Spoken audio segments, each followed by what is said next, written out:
Do you want to develop your drop knee technique so that you're able to freely apply it in every necessary situation? When the footholds are close to each other or when they are spread wide apart? When you need to apply strength or mobility in this position, or if you just want to flow through the motion without being bothered with an Elvis leg? Well, in this video we have a few different exercises that will help you explore these various aspects of a good drop knee.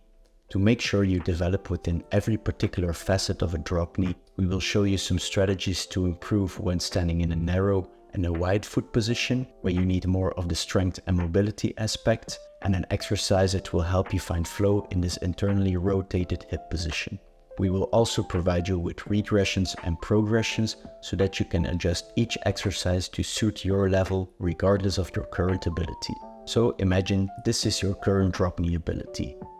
We want to go from here to here. In our first exercise, we will explore the knee's potential to rotate inwards when there's not a lot of space in between your feet.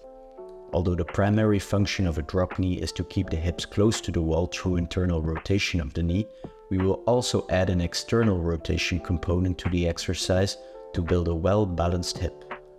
To start this off, we will take place in a deep squat. From here, we will externally rotate our hip and try to stay on the edge of our foot. From here, we will fold it inwards while again staying on the edge, while trying to keep the heel on the floor. If you would feel a bit insecure in this final position, try to slowly build up towards this range. Repeat this for 5 repetitions towards both directions and progress to the next exercise. The next variation is one where we will try to condition our hips to exert control when the feet are further away from each other.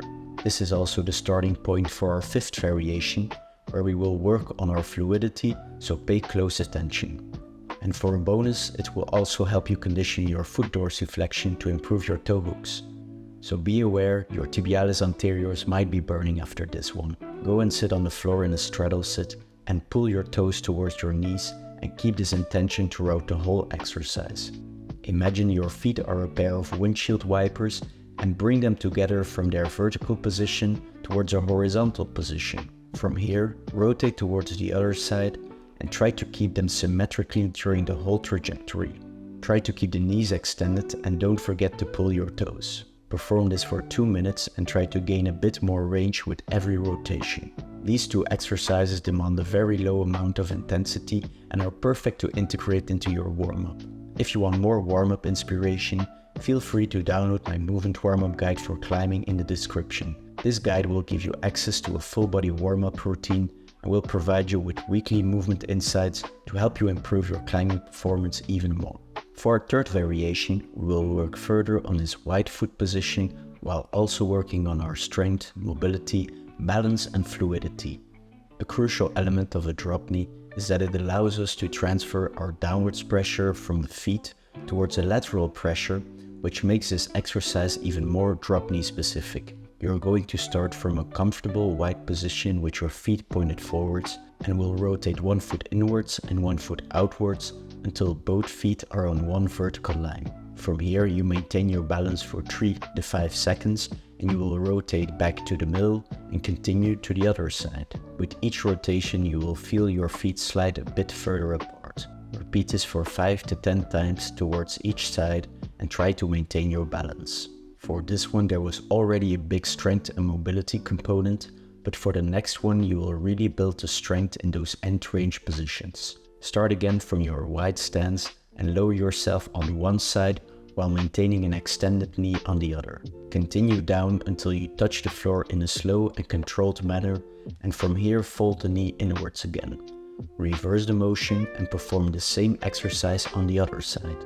If you are not able to work slowly and controlled, you can use your hands to support the motion. If you want to make this variation harder, you can try to touch the floor behind you with your nose. Aim at going as close as possible towards the knee to really challenge your range of motion.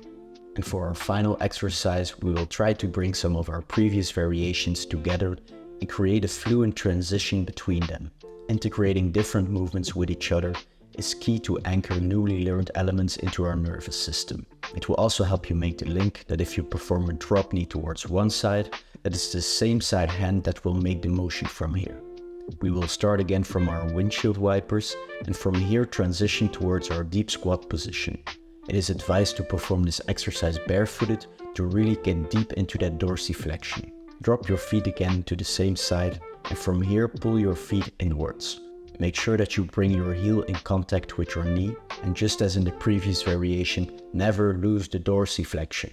Reverse the motion and make it as fluent as possible. Perform it for 2 minutes and get it really dialed in so that you're ready to integrate the next step. Now you will use your hand to slowly lift your hip from the ground. By forcing the dorsiflexion, your toes should curl into the floor and your knees should not leave the ground. Hold the new position and reverse the whole motion again. When lowering the hip, always work slowly and controlled. Repeat this step again for 2 minutes, and for the final addition you will lift your knee off the floor and open your hips towards an ape sit and then to a deep squat. Continue your movement by rotating the other knee inwards and lower the knee slowly and controlled, and follow it up by lowering the hip. For this position you follow the previous steps for 2 minutes and try to become smoother with every repetition. The most important thing now is that you go and try these new ranges out on the wall. I hope you enjoyed this video and let me know in the comments what other movement and climbing related topics you want me to cover. And don't forget to like and subscribe if you want more movement insights to further improve your climbing.